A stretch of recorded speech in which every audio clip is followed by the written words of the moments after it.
What if I told you that being like the absolute moral good guy in ancient Greece could actually result in the agonizing death of thousands of innocent people? I mean, it's a terrifying thought, right? It really is. Like, imagine you are walking through this gorgeous, sun-drenched village on a Mediterranean island, Yeah. and you stumble across this desperate family, and they're begging for their lives. And there's this stern priest preparing to execute them to contain some mysterious blood fever. Every instinct you have from, decades of consuming heroic media, it just screams at you to step in. Oh, absolutely. You want to draw your sword and save the day? Right. So you do. You step in, you save them, and you feel like a total champion. But then, because of that single seemingly righteous act, that family flees the island. Yeah, and they spread the plague to the mainland. Exactly. They trigger a catastrophic pandemic. Welcome to Assassin's Creed Odyssey, where doing the right thing in a vacuum might just literally burn the world down. It is such a staggering subversion of player expectations right out of the gate. We're so conditioned to view interactive media through this binary lens, like Paragon and Renegade, good and evil. Oh, yeah, totally. But suddenly you step into this world that simulates an entire breathing, warring, ancient civilization, and that comforting moral structure is it's obliterated. The game does not care about your intentions at all. It only cares about causality, which is exactly why we are here today. If you are staring down this colossal, over 100-hour open world map, it's a lot. It's massively overwhelming. Right. It's filled with ancient Greek history, mythological beasts, these sprawling skill trees, and just an absolute sea of question marks. You're probably feeling a paralyzing sense of information overload. Oh, for sure. You want to dive in, but you don't even know which direction to swim. Exactly. So today's deep dive is your ultimate shortcut to mastering this massive undertaking. And we're pulling from 3 incredibly rich sources to act as your compass today. Yes, we have a highly technical, no-nonsense, quick-start gameplay guide that really focuses on survival mechanics. Which you absolutely need. Right. And then we have this exhaustive historical and lore wiki detailing the deep narrative of the game's legendary protagonist, plus a meticulously crafted fan-made roadmap from the Reddit community. Oh, the Reddit roadmap is so good. It's designed to optimize your experience of the game's narrative sequence. Okay, let's unpack this. Sounds good. Our blueprint for today is structured to build your understanding from the ground up. We're going to start by giving you the tactical edge, breaking down the core survival, combat, and progression mechanics. Yeah, we really need to explain how the engine actually works under the hood first. Right, and then we're going to transition into the sweeping, tragic lore of the game's canonical hero. We'll explore how those mechanics serve a deeply personal narrative. And finally, we will tie all of that together with that masterclass routing strategy you mentioned. Because we want to make sure you experience this epic without suffering from massive narrative whiplash. So let's jump right into the deep end, the sheer mechanics of survival. Well, before you can unravel the geopolitical conspiracies of ancient Greece, you really have to just survive the local bandits. Yeah, literally just surviving a guy with a stick. Exactly.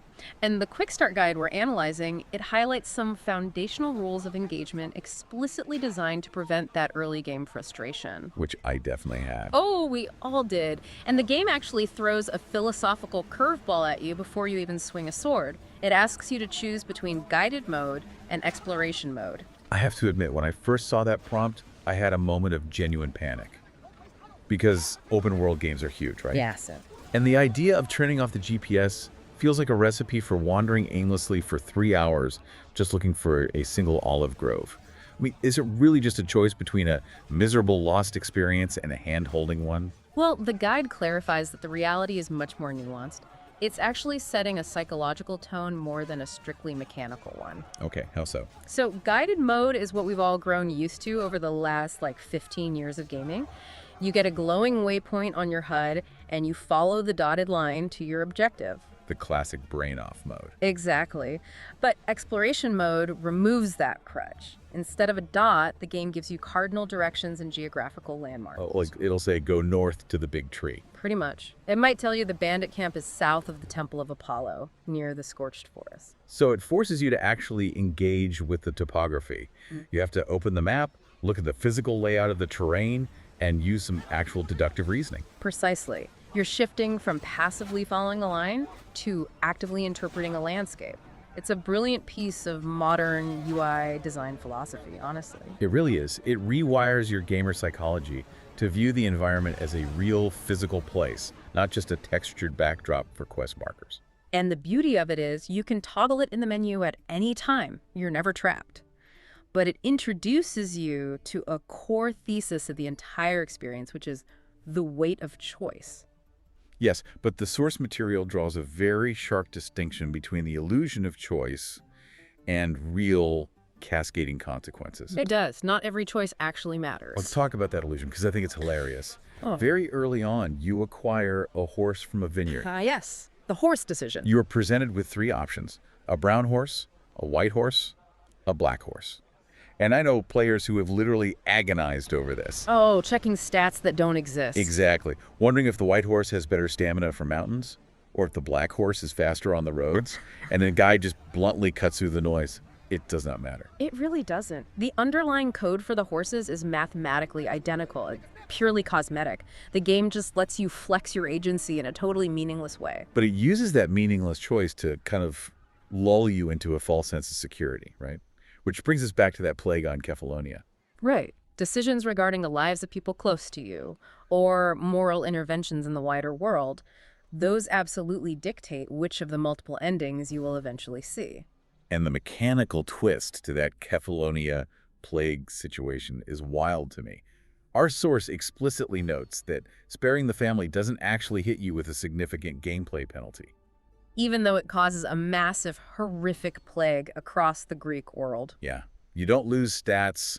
The economy doesn't crash in a way that halts your progression. Which is such a fascinating design decision. I mean, if the game punished you mechanically, say, by reducing your health or making merchants refuse to sell to you, your regret would be purely tactical. Right, you'd just be mad you lost an advantage. Exactly. By removing the mechanical penalty, the game ensures your regret is purely moral and narrative. You just have to look at the infected, coughing NPCs in the streets and know, I did this because I thought I was the hero. It establishes the moral ambiguity of the Peloponnesian War era so perfectly. Good intentions are often the most dangerous weapons on the map. They really are. But if good intentions are dangerous, we really need to talk about the actual physical weapons we use to navigate this world. I want to break down the progression system. The skill tree. Yeah. It isn't just a list of passive buffs. It completely dictates your moment-to-moment survival. But looking at it early on, it's like a messy toolbox. It's split into hunter, warrior, and assassin branches. And this is where the guide is incredibly opinionated, and rightfully so. You really have to view the skill tree not as a checklist, but as a zero-sum economy. Meaning every point you put somewhere costs you somewhere else. Right. Every point you invest in one discipline actively robs your survivability in another. And early in the game, the source is super clear. The hunter tree, which governs archery, is largely a trap. Wait, hold on. I definitely need to push back on that. Because in previous games in this franchise, particularly Origins, the Predator bow was basically a silenced sniper rifle. Oh, it was overpowered. You could clear an entire fortress from a single watchtower. Are you telling me they just nerfed archery into the ground? Well, it isn't that archery is inherently weak in its raw damage numbers late in the game, but rather that the fundamental pacing of combat has drastically changed. Okay, how so?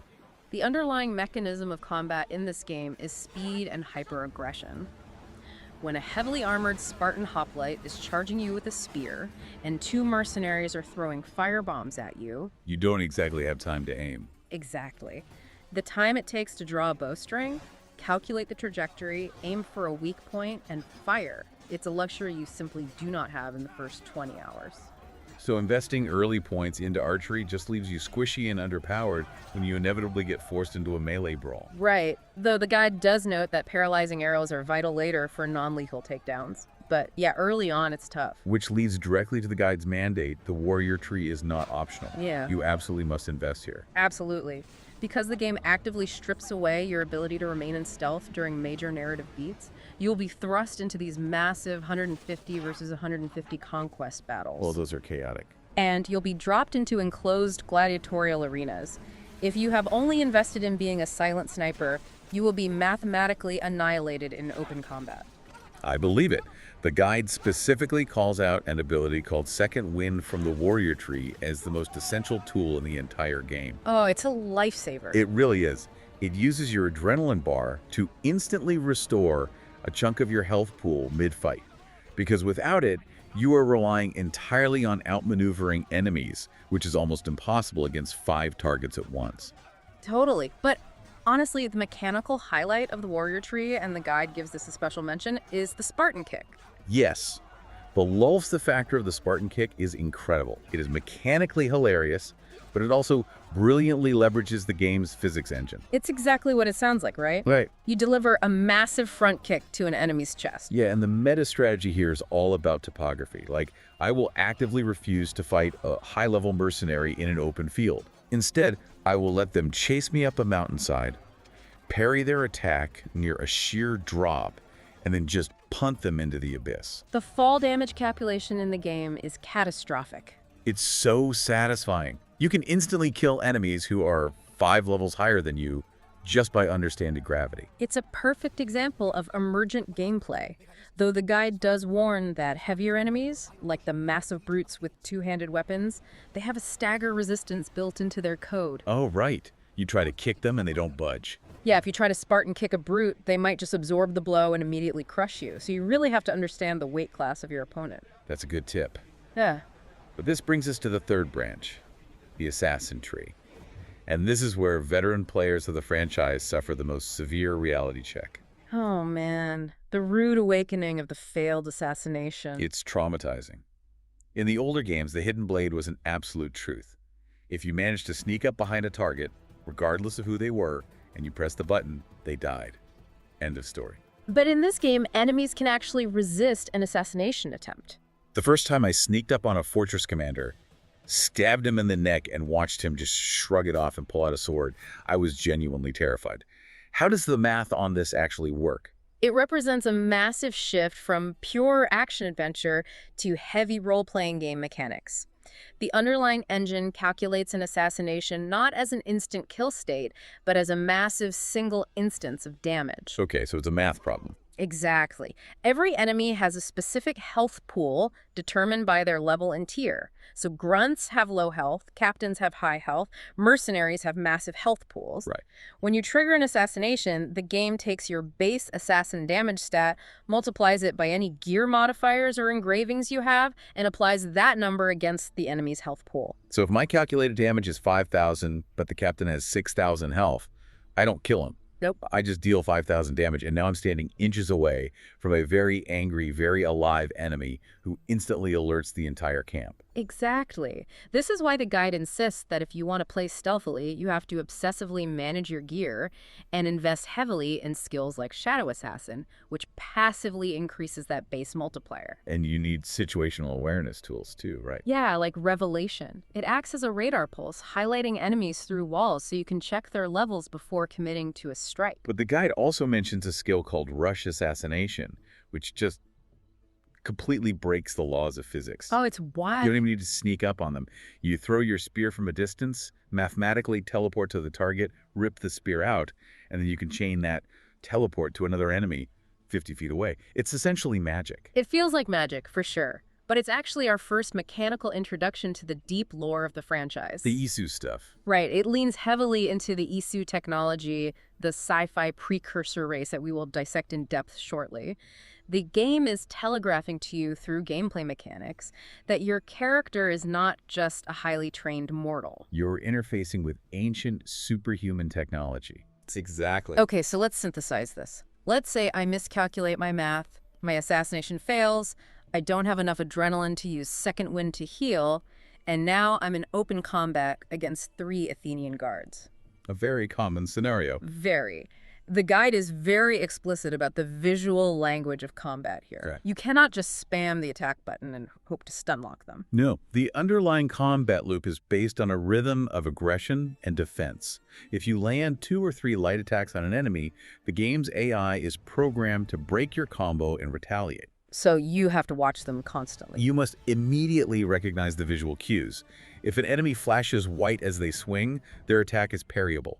A well-timed block will throw them off balance and open them up for critical damage. But if they flash red? If they flash red, their attack is mathematically unblockable. Period. Period. If you try to parry a red attack, you will take the full damage and likely be staggered yourself. The only option is to dodge.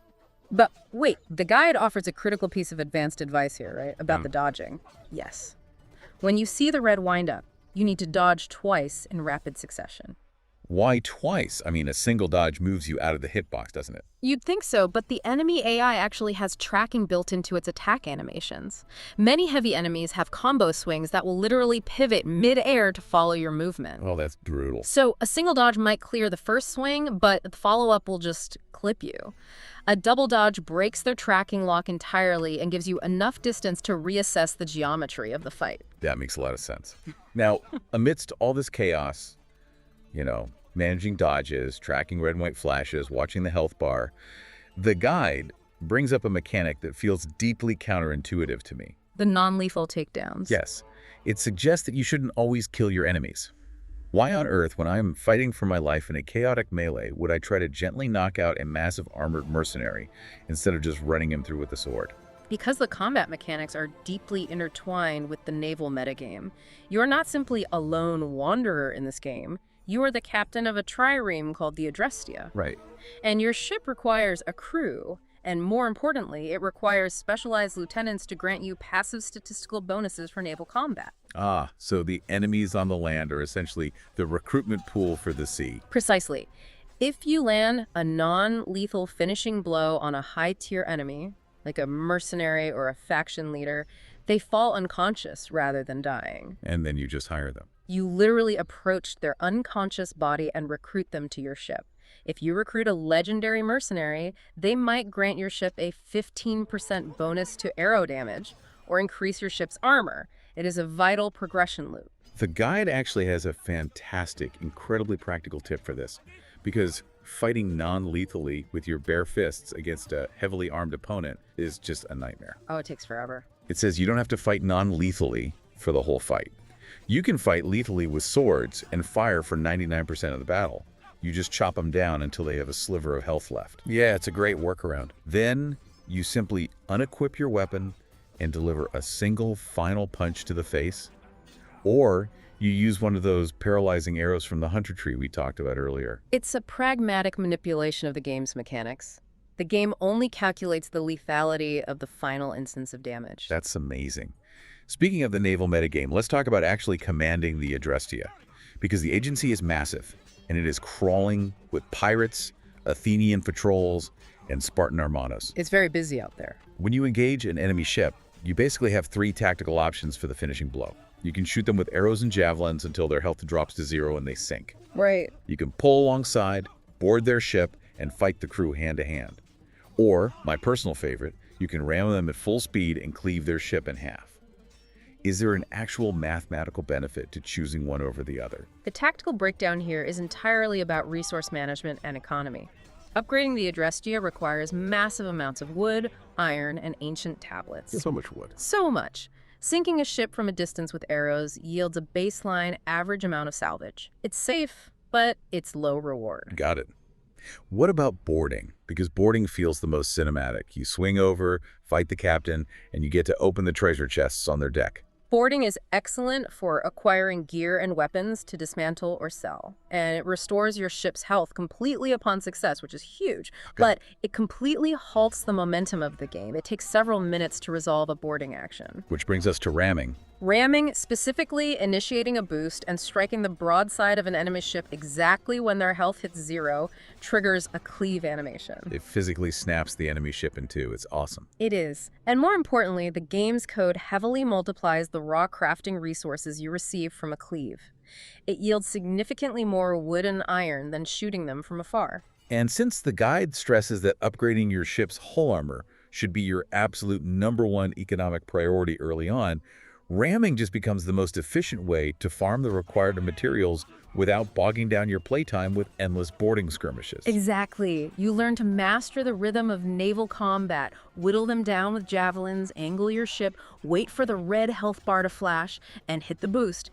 It's a brutal, highly efficient resource loop. You know, it's fascinating. We spent all this time obsessing over the mechanics, how to calculate assassin damage, how to manipulate the physics engine for fall damage, how to farm wood by cleaving trireme. It's easy to get lost in it. Very easy. Yeah. You can spend dozens of hours just lost in these systems. But the real revelation of this deep dive isn't the violence itself. It's understanding why the character fights so ruthlessly. Right. The mechanics are just the physical expression of a deeply traumatized psyche, which transitions us perfectly from the physical mechanics of the digital world into the sweeping, tragic lore of its canonical protagonist, Cassandra. Yes, we are moving into section 2 of our blueprint. This is where the sprawling, chaotic open world is anchored to a deeply personal, remarkably human story.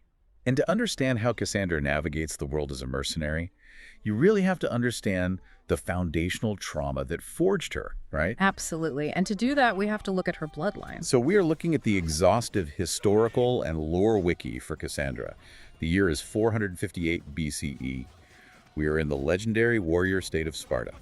And right away, the lore establishes that Cassandra isn't just some random Spartan citizen who picked up a sword. Not at all. Her lineage is the nexus of both human history and deep sci-fi lore. Her mother, Myrine, is the daughter of King Leonidas. The historical Leonidas who led the 300 Spartans at the Battle of Thermopylae. Exactly. But within the fictional universe of the franchise, that bloodline carries a heavy secret. Leonidas, Myrine, and Cassandra possess an unusually high concentration of Isu DNA. I want to pause right there, because if you aren't steeped in the lore of this franchise, Isu just sounds like a random sci-fi buzzword. Who or what are the Isu? The Isu, also known as the first civilization or the precursor race, were a highly advanced, technologically supreme species that ruled Earth tens of thousands of years before recorded human history. Okay. They actually created humanity as a subservient workforce. The mythological gods of antiquity, Zeus, Athena, Poseidon, were, in the reality of the game's lore, just actual Isu individuals who were misinterpreted as divine by early humans due to their advanced technology. That's such a cool concept. Yeah. And their technology, these ancient glowing artifacts scattered across the globe, are known as pieces of Eden. Right, and because Cassandra has high Isu DNA, she has a genetic compatibility with this technology. This is why her mother, Myrine, gives young Cassandra a family heirloom, the broken spear of Leonidas. It isn't just a rusted piece of metal. No, it is an active Isu artifact. It interfaces directly with Cassandra's nervous system. Which perfectly explains the mechanics we were just talking about. This is how she can mathematically teleport during a rush assassination, or why she doesn't take fall damage from jumping off a mountain later in the game. The Isu DNA allows the spear to augment her physical reality. It bridges the gap between gameplay mechanics and narrative lore seamlessly. It really does. However, possessing that legendary bloodline is the exact catalyst that tears her family apart. Right, because Sparta is a society ruled by militaristic law and religious superstition. Yes. And the Pythia, the Oracle of Delphi, delivers a devastating prophecy. She claims that Cassandra's infant brother, Alexios, will bring doom to Sparta. And the Spartan elders just demand the baby be sacrificed. Cassandra's stepfather is a revered Spartan general named Nikolaos, known as the Wolf of Sparta, and he is forced into an agonizing, impossible choice on the snowy peaks of Mount Taygetos. Adhering to the strict, uncompromising laws of his society and the decree of the Oracle, Nikolaos allows the elders to drop the infant Alexios off the cliff. It's so dark. It is. In a moment of sheer panic and rage, young Cassandra tries to save her brother, and she accidentally pushes an elder off the mountain in the process. Which makes her a traitor to Sparta, instantly. And Nikolaos, choosing duty over his family, steps forward, looks his daughter in the eye, and drops her off the mountain as well. It is a brutal, haunting cinematic. It sets the emotional baseline for the entire game. But she doesn't die. She clings to that broken Isu spear, survives the fall, escapes in a tiny boat, and washes up on the shores of a backwater island called Kephallonia. And that is where the legend of the Eagle Bearer truly begins. She spends her formative years on the streets of Kephallonia. Raised by a highly opportunistic, morally flexible merchant named Marcos, she becomes a Misthios, a mercenary for hire. She builds this incredibly tough, cynical exterior to protect herself from the trauma of her past. Exactly. Though she does form a surrogate family bond with a young orphan girl named Phoebe, seeing a reflection of her own lost childhood in her. And she spends her days doing the dirty work of the island, shaking down merchants for drachmae, fighting off local thugs. The game establishes her personality brilliantly here. She isn't a stoic, humorless Spartan statue. Not at all. She is intensely sarcastic. Which brings up one of my absolute favorite, darkly comedic moments in the entire game. The encounter with the Cyclops. Yes. There is a local bandit boss on the island who calls himself the Cyclops. Not a literal monster, just a massive, ugly man with one eye. Right. He has this prized, incredibly valuable obsidian eye that he keeps in a pouch. Marcos, the merchant who raised Cassandra, convinces her to steal it to pay off a massive debt he owes. A terrible idea, but very Marcos. Classic Marcos. Later, Cassandra confronts the Cyclops and his gang in a courtyard. The Cyclops is threatening her, posturing, acting tough. And to mock him, Cassandra pulls out this priceless obsidian eye, looks him dead in the face, and literally shoves it up a random goat's backside. And the goat just bleats and runs off. It is a phenomenal character moment. It shows she uses dark humor and utter disrespect as a weapon to disarm her opponents. It encapsulates her small island life perfectly. But that relatively simple existence shatters the moment a mysterious, wealthy stranger named Elpenor arrives on the island. Elpenor seeks her out specifically. He hires her for a high-profile assassination contract. He wants her to travel to the war-torn region of Megaris to kill a top-ranking Spartan general, the Wolf of Sparta. Which is, of course, Nikolaos, her stepfather, the man who dropped her off the mountain. Imagine the psychological weight of that. You've spent decades trying to forget your past, hiding on a rock in the sea.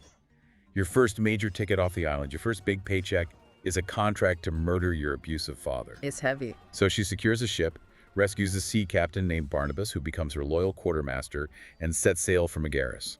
She fights her way through an Athenian naval blockade, integrates herself as a mercenary into the Spartan army camp to get close to him, and finally corners Nikolaos alone on a cliffside overlooking the battlefield. A very poetic setting. And here, the game hands the ultimate narrative agency back to the player. Does she draw her sword and take her revenge? Does she just murder her father in cold blood? Well, the game allows you to choose vengeance. You can kill him. However, the lore wiki outlines the canonical path of the character, which is significantly more complex and speaks to her emotional growth. Okay, what does she do canonically? Cassandra confronts him, demands to know how he could throw her away for a prophecy, but ultimately decides that killing him is too easy. She realizes that forcing him to live with the ghosts of his actions, stripped of his honor, is a far more profound punishment than death. She lowers her blade, she spares him. But before he leaves in exile, Nikolaos drops a narrative bombshell that completely shatters her understanding of her own life. He reveals that he is not her biological father. Yep. He tells her she needs to find her mother, Marine, who fled Sparta years ago. What's fascinating here is how Cassandra's deeply personal family drama immediately scales up to a geopolitical conspiracy. Right. Because Cassandra, processing this revelation, realizes a terrifying truth. The man who hired her, Elpenor, knew exactly who she was. He intentionally set her up to murder her own family. She realizes she is a pawn on a much larger chessboard, so she hunts Elpenor down. She demands answers. He tries to have her killed. She survives, tracks him to a cave, and eventually ends his life. But when she searches his body, she finds a bizarre triangular artifact and a dark ceremonial robe and mask. This specific loot leads her back to Delphi, to a hidden subterranean chamber beneath the sanctuary of the Oracle. Disguised in Elpenor's robes and mask, Cassandra infiltrates a secret gathering. And it is here that the true terrifying scope of her reality is laid bare. Wow. Which brings us to Section 3 of our deep dive, Conspiracy, Cults, and the Peloponnesian War. She walks into this cavern, and it's filled with masked figures surrounding a glowing, floating Yisu pyramid. She discovers the cult of Cosmos. Now, it's tempting to think of the cult like a virus, but I feel like that metaphor is too chaotic. They aren't a mindless infection. They are much closer to a decentralized shadow venture capital firm. That is a highly accurate comparison. They operate like a corporate monopoly that has bought out every facet of society. Exactly. While moving incognito through the chamber, Cassandra eavesdrops on various cult members. She realizes with horror that they are explicitly funding and manipulating both sides of the Peloponnesian War. Both Sparta and Athens. Right. They have embedded puppets within the Delian League, led by Athens, and the Peloponnesian League, led by Sparta. They are controlling the economy, assassinating uncooperative politicians, and using religious fear to manipulate the masses. They view the war not as a tragedy, but as an engine for profit and ultimate control over the Greek world. And as if discovering that human history is a rigged game isn't bad enough, the cult's ultimate weapon, their primary enforcer, a terrifying fire known only as Deimos, walks into the room. Deimos possesses the same Isu bloodline Cassandra does. He carries a corrupted piece of Eden. And when Cassandra gets a close look at him, her world stops. Because the Deimos is Alexios, her infant brother. Yeah. He didn't die on the rocks of Mount Taygetos either. The cult of Cosmos found him at the base of the cliff. They took him in, subjected him to years of horrific physical and psychological torture, and brainwashed him into becoming a living weapon of mass destruction. It's an agonizing realization. Her quest for a simple family reunion has plunged her headfirst into a shadow war against a geopolitical monopoly that is using her brother as a blunt instrument. The stakes have become astronomically high. She teams up with the famous historian Herodotus, and they travel to the intellectual heart of the world, Athens. They need to warn the Athenian leader, Pericles, that his entire government is compromised. And this is where the game achieves something truly remarkable. It seamlessly weaves this deep sci-fi conspiracy into meticulously researched, actual recorded history. Cassandra doesn't just read about historical figures, she interacts with them as peers. To gain information on her mother's whereabouts, she is forced to navigate the highest echelons of Athenian society. She attends a symposium at Pericles' residence. Which is essentially the ultimate ancient Greek VIP networking event. Exactly. She walks into this courtyard and you are casually rubbing shoulders with the foundational pillars of Western civilization. The playwrights Sophocles and Euripides are arguing in the corner. The philosopher Socrates is constantly interrogating her morality with these maddening circular questions. Socrates is brilliant in this game. And then there is Alcibiades. Alcibiades is portrayed so vividly. Historically, he was a brilliant statesman in general, but the game leans heavily into his notorious reputation. He is hedonistic, relentlessly provocative, openly bisexual, and entirely unapologetic. But beneath that party boy exterior is a razor-sharp political mind. He uses chaos as a smokescreen. Through these interactions, Cassandra meets Aspasia, Pericles' highly influential partner, who provides a crucial lead on her mother. But the narrative doesn't let you stay in this high society bubble for long. The historical backdrop quickly and violently shifts from philosophical debates to unimaginable horror. We hit the year 429 BCE, the Plague of Athens. Cassandra returns to the city, and the vibrant metropolis is just gone. The game's depiction of the plague is unflinching. Historically, this plague decimated the population of Athens and fundamentally altered the course of the war. In the game, you walk the streets and the sky is choked with ash. Citizens are collapsing. Cassandra is forced to work alongside the pioneering physician Hippocrates. And it isn't glorious hero work. You are literally hauling infected corpses out of houses and throwing them onto massive burning pyres in the street to try and break the chain of infection. All while fending off violent religious zealots. Right, the followers of Ares, who believe the plague is divine punishment and view the medical burnings as sacrilege. The chaos provides the perfect cover for the cult of Cosmos to strike. The political tension reaches a boiling point, culminating in the assassination of Pericles, orchestrated by his political rival Cleon. Who Cassandra realizes is a high-ranking sage within the cult. Yes, Athens falls to mob rule. It is a suffocating, dark chapter of the story. But the writers understand that you cannot sustain that level of grim tragedy for 100 hours without exhausting the player. They balance this darkness with some of the most spectacular laugh-out-loud moments of levity I have ever experienced in a game. You know exactly where I'm going with this. I do. You were referring to the Olympic Games of 428 BCE in the region of Elis? The testicles incident. It is peak Odyssey. Cassandra is tasked by the Spartan kings to ensure Sparta wins the Olympic wreath to boost morale. She is sent to retrieve the Spartan champion, a massive, arrogant brute named Testicles. Yes. She sails to his island, gets him heavily drunk to convince him to come, and they sail to Elis. They pull up to the dock where the games are being held. Alcibiades is waiting on the pier, covered in scented oils, ready to welcome them. The sequence of events here is a masterpiece of comedic timing. It really is. Testicle steps off the boat, absolutely hammered. He sees Alcibiades, goes in for a massive, aggressive Spartan hug. He steps on a puddle of oil, loses his footing, slips off the wooden dock, and plunges into the ocean. Before Cassandra can even react, a massive, great white shark breaches the surface and swallows Testicles whole in a single bite. Gone.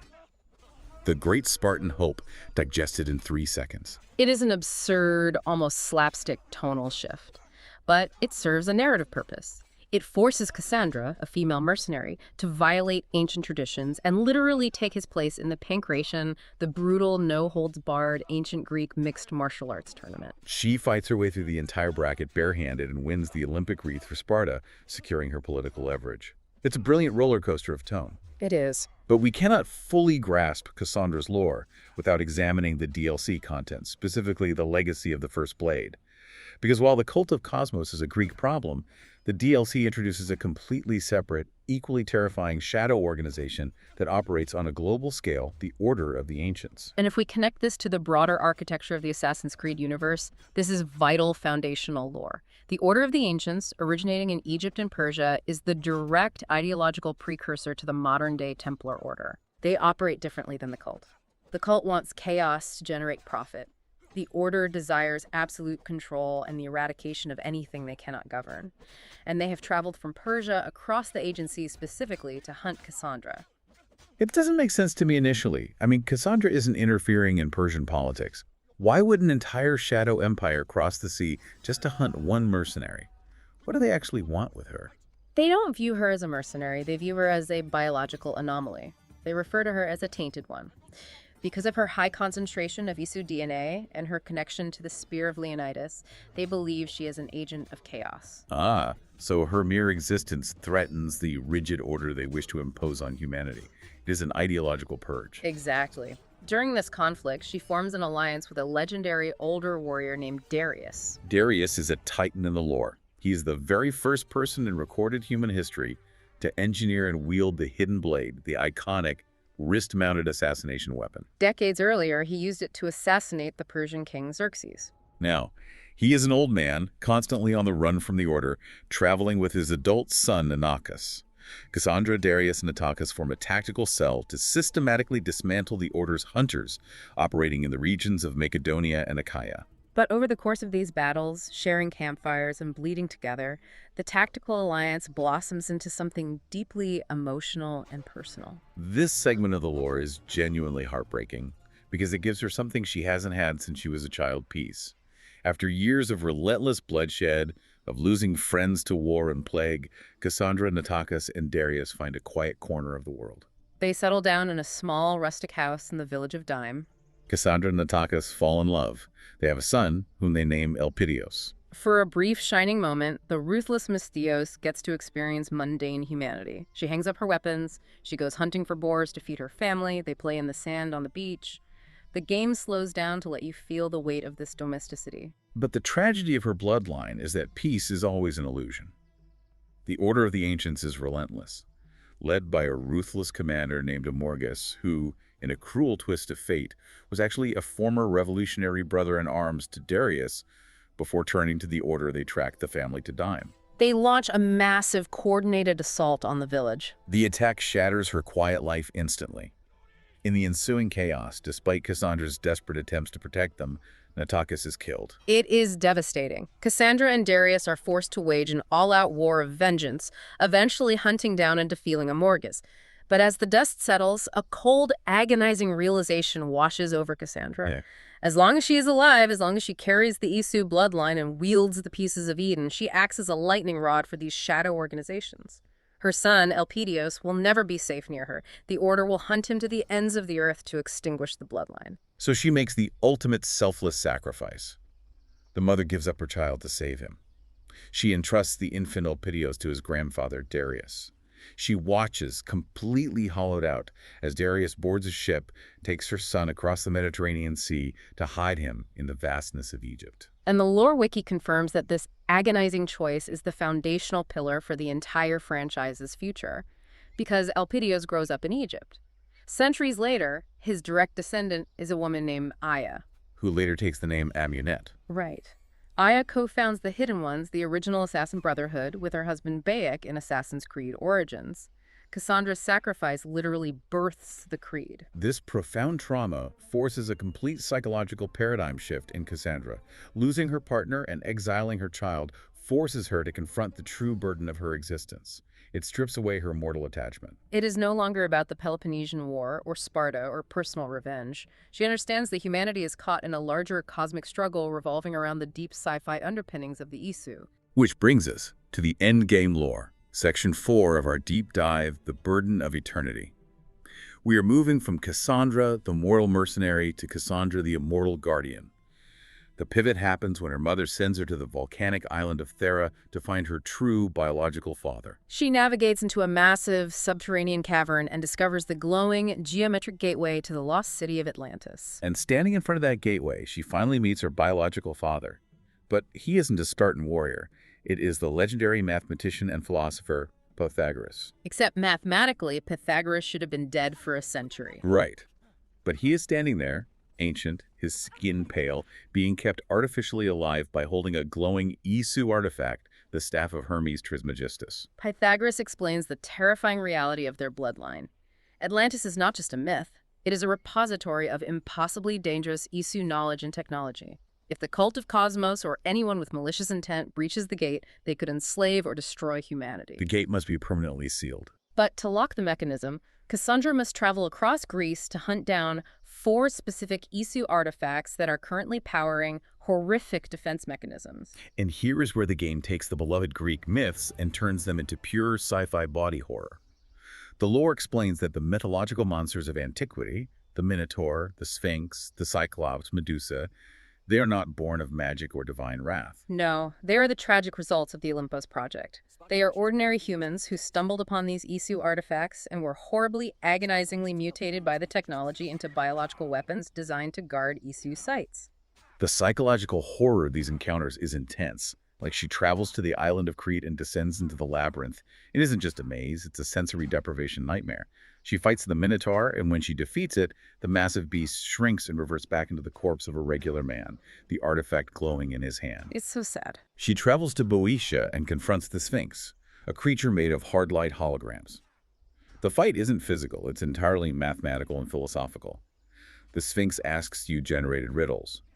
If you answer the riddle correctly, but press the wrong symbol on the surrounding pillars, you instantly die. It demands intellectual perfection, testing whether her mind is worthy of the artifacts. And the darkest one is in the petrified forest of Lesbos.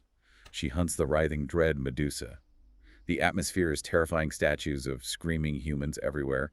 When Cassandra finally brings her down, she has to physically rip the artifact out of the snake hair of a mutated, petrified woman who was just a victim of the technology. It changes her view of the gods entirely. They weren't divine. They were cruel scientists treating humans like lab rats. She gathers these 4 artifacts and returns to the gateway of Atlantis to present them to Pythagoras.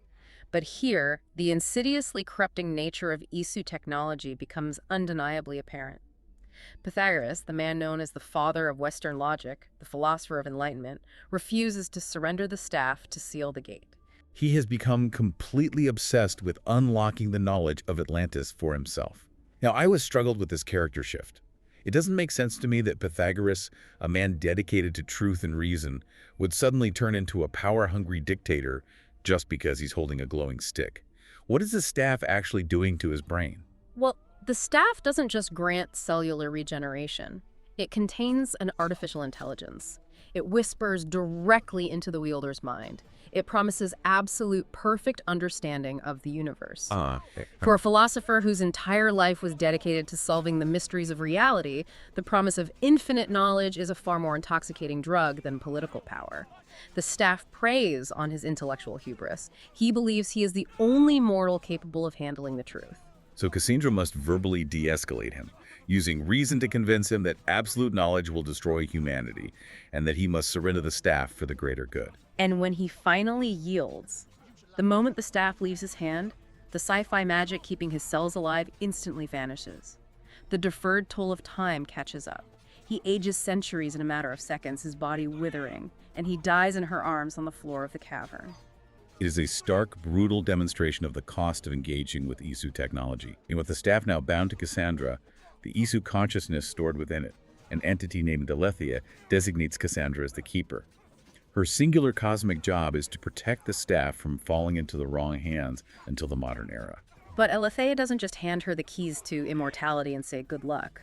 The Fate of Atlantis DLC explores how Aletheia forces Cassandra to run hyper-realistic, mind-bending simulations of the Isu realms. She has to learn how to master the staff's immense power without letting it corrupt her mind the way it corrupted Pythagoras. The simulations are profound philosophical tests. She is dropped into Elysium, the supposed afterlife of paradise.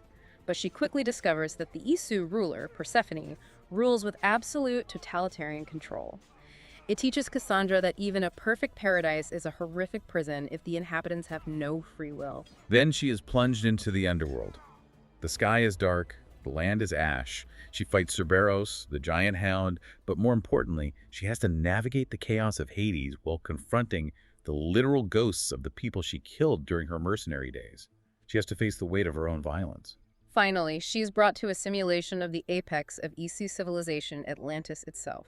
She acts as a Dicastes, a judge under the rule of Poseidon.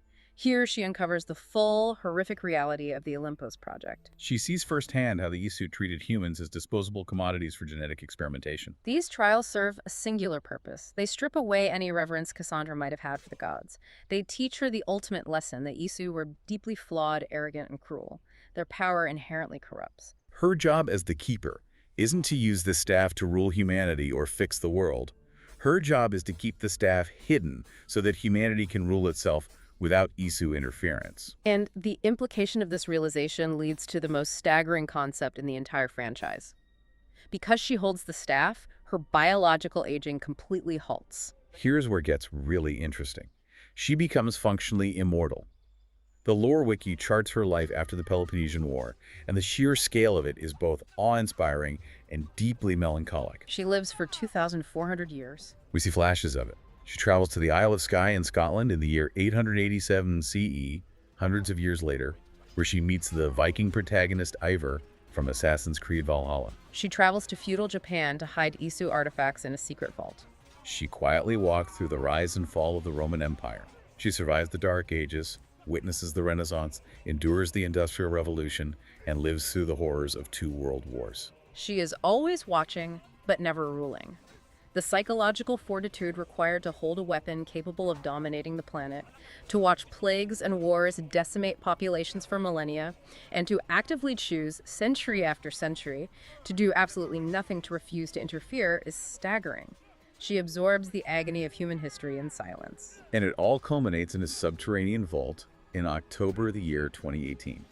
Dressed in a sharp, modern business suit, looking exactly as she did in ancient Greece, she emerges from the shadows to meet the modern-day assassin protagonist, Layla Hassan. Cassandra passes the staff to Lila, giving her the final instruction to restore the balance between the Templars' extreme order and the assassins' extreme chaos. And the moment she formally passes the title of Keeper. The connection is severed. Her millennia-long watch concludes. The weight of 2,400 years crashes into her biology, and she peacefully passes away on the floor of the vault at the age of 2,476. It gives me chills every single time I think about it. Experiencing a narrative that spans a single human life over 2,400 years is a massive emotional undertaking. And that brings us to the final and perhaps most practical part of our deep dive.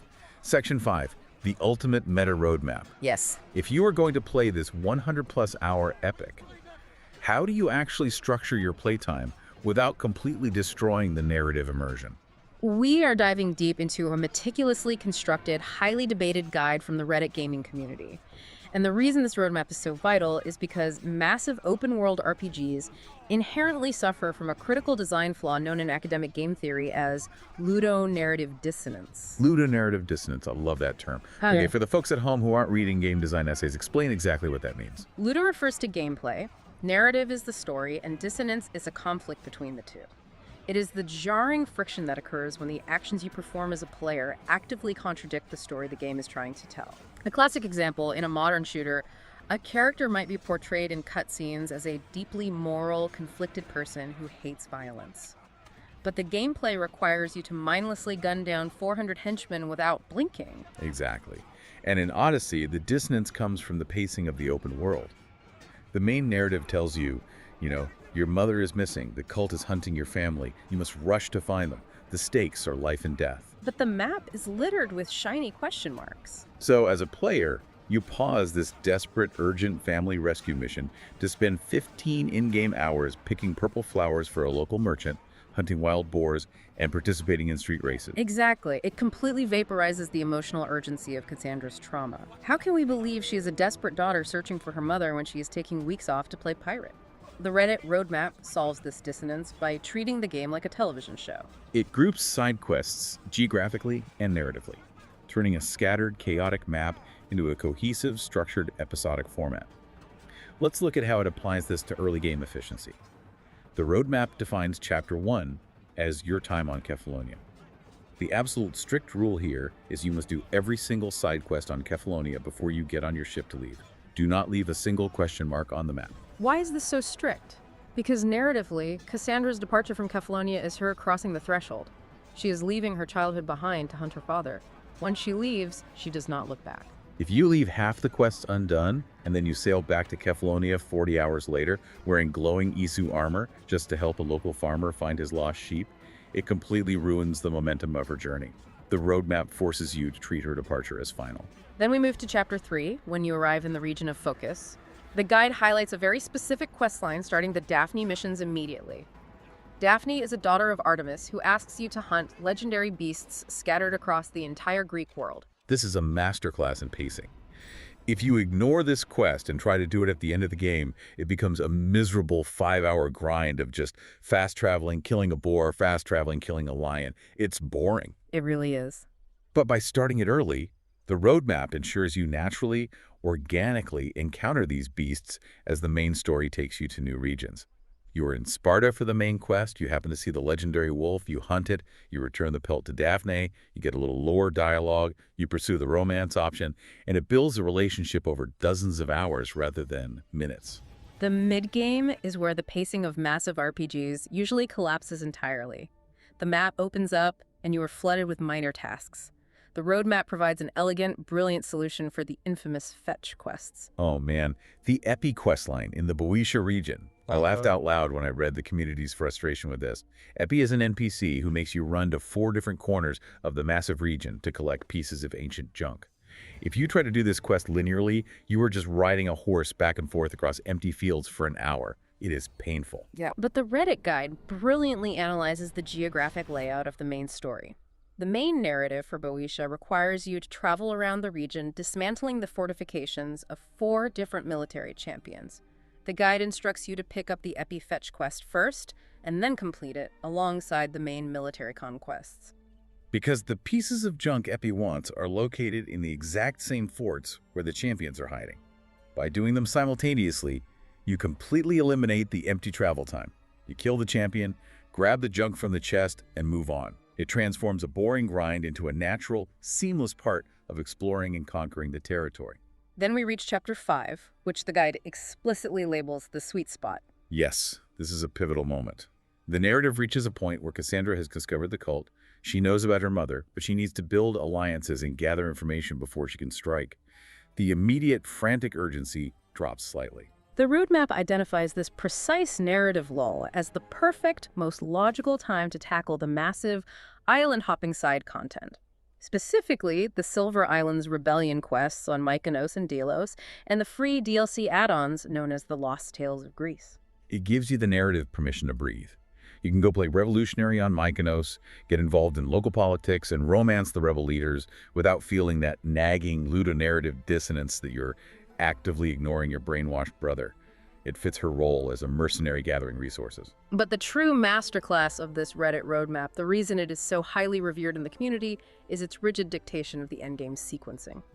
Now, I have to push back here, because my natural gamer instinct rebels against this. When I buy a game and I buy the season pass with all the DLCs, my instinct is to just play whatever content is directly in front of my character or tackle the DLC the moment I hit the required level. Why is the community guide so aggressively rigid about the order in which you experience the endings? Because treating the content purely mechanically completely annihilates the emotional arc of the character. The guide insists vehemently that you must focus on and complete the main family storyline first. You must resolve the conflict with Deimos and find your mother, Marine, before touching the major expansions. Okay, let's say I do that. I get the family closure, whether it's a happy reunion or a tragic bloodbath. Then what? Then and only then do you initiate the legacy of the first Blade DLC. Ah, right, the Persian assassins, where she meets Darius and Nataka Zindan. Exactly. Think about the emotional progression. Having finally resolved her lifelong childhood Spartan trauma, she is psychologically open to the idea of starting a new life. You experience her brief, beautiful chance at domestic peace, the birth of her son Elpidios, and then the horrific, tragic loss of that family when the Order attacks. She loses Natakis, and she is forced to exile her infant son to Egypt. She's completely hollowed out. She has nothing left anchoring her to mortal life. Which is the exact perfect psychological state required to enter the massive fate of Atlantis DLC. She has lost her mortal tethers, so she retreats away from humanity and descends into the Isu simulations with Alethea. She learns the origins of her bloodline, she witnesses the horrific flaws of the precursor gods, and she finally accepts her eternal, lonely burden as the keeper of the staff. It flows perfectly. Family trauma resolved, then new family built and destroyed, then retreat into eternal duty. And then the guide points to the absolute final piece of content, the Corfu Vacation Quest. This was a free update released years later that acts as the true, definitive epilogue to her Greek life. After Atlantis, Cassandra is exhausted. She travels to the island of Corfu just to try and take a vacation, to drink wine and forget, but she realizes the Isu artifacts are still causing chaos. Right. She comes to a heartbreaking epiphany: she cannot stay in Greece. Her presence endangers the people she loves. She must leave her lifelong friends, Barnabas and Herodotus, behind and walk the earth alone to protect the world. By following this exact, specific sequence family storyline, then First Blade, then Atlantis, and finally, Corfu the Reddit roadmap takes a scattered, bloated 100-plus hour video game and transforms it into a cohesive, perfectly paced, 4-season premium television epic. It is an absolute triumph of community routing. It honors the profound narrative weight of Cassandra's journey, ensuring that her transition from a sarcastic, coin-obsessed mercenary on Kephallonia to a weary, immortal guardian of humanity feels completely earned and logically sound. And there you have it. We have systematically decoded the chaotic, math-heavy combat mechanics of Odyssey. We've traced Cassandra's heartbreaking and truly epic journey, from a lethal mountain drop in Sparta to a sleek business suit in a 2018 subterranean vault, and we've handed you the perfect community blueprint to experience it all yourself without losing your mind to map bloat. Whether you are about to boot up the game for the very first time and are currently staring at that guided versus exploration prompt, or you are looking at a messy, half-finished save file from 3 years ago, wondering how to untangle your quest log, you now possess the ultimate compass. You know, it brings me all the way back to that colossal map we talked about at the very beginning. When you first open it, it's just a terrifying collection of icons to check off. But once you understand the lore, it ceases to be a checklist. It becomes the backdrop of a single, impossibly long life. Cassandra lived for almost 2.5 millennia. She possessed a piece of ancient technology that gave her near godlike power. She could have conquered empires. She could have ended wars with a thought. Yet her ultimate duty, her singular grueling purpose for 2,400 years, was to remain a shadow. The restraint that requires is almost unfathomable. To hold the power to dictate the course of human history and to actively choose century after century, tragedy after tragedy, to simply watch and hide the artifacts? She lived through the fall of the Roman Empire. She survived the brutal Dark Ages. She watched the rebirth of art in the Renaissance. And she witnessed the industrialized slaughter of 2 world wars. She quietly walked among humanity for thousands of years, never ruling, never interfering, only keeping the power hidden. So I leave you with this thought the next time you're reading a history book or looking at a famous painting of some great world-changing historical event. Look closely at the background. Ask yourself, was the eagle bearer standing just out of frame?